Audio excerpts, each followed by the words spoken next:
In the day's other headlines, investigators are combing through the wreckage of a private jet that crashed outside Moscow yesterday.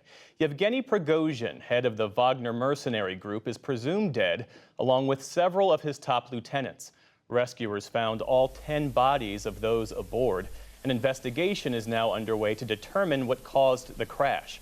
Meantime, Russian President Vladimir Putin offered his first public acknowledgement of Prigozhin's presumed death. I knew Yevgeny Prigozhin for a very long time, since the early 1990s. He was a man with a complicated fate, and he made serious mistakes in life. He achieved the results he needed both for himself and, when I asked him, for the common cause, as in these last months. He was a talented person, a talented businessman. A Pentagon spokesman said so far there's no evidence to suggest that a surface-to-air missile brought down the plane, but he offered no other details.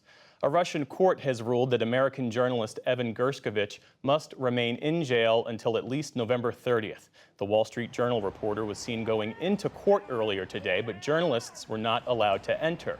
He was detained on a reporting trip in March and charged with espionage, even though Russian authorities haven't provided any evidence. The U.S. government says he's being wrongfully detained. In the Dominican Republic, Tropical Storm Franklin claimed the lives of 2 people after unleashing heavy floods and landslides. Residents in Santo Domingo trudged through waist-deep water just to get to their homes. Trash and other debris rushed down rivers, swollen by the floods. The storm is now heading north and could strike Bermuda early next week. Maui County sued the Hawaiian Electric Company today over the wildfires that ravaged Lahaina. They claim the utility failed to shut off power amid fierce winds and dry conditions. The lawsuit comes as fire recovery efforts in the town entered a new phase with new equipment. Crews are using excavators and heavy machinery to dig through the disaster zone in Lahaina to help with the search and recovery process. At least 115 people are confirmed dead. A wildfire in northeastern Greece has been declared the European Union's largest blaze on record. Over 100 fires are burning across the country, including one near the suburbs of Athens. 20 people have died over the last week and 60 firefighters have been injured.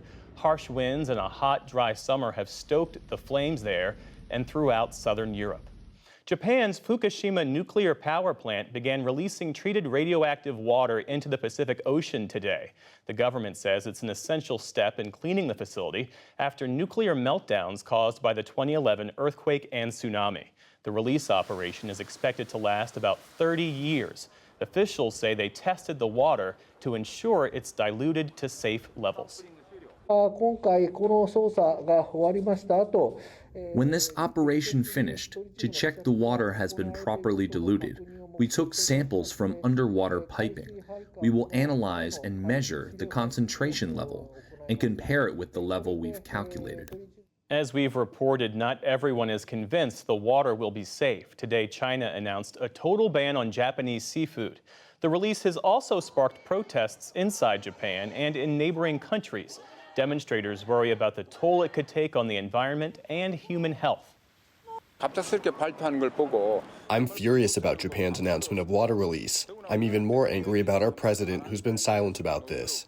I'll reduce the amount of fish I eat, but I'm more worried about letting our children eat seafood.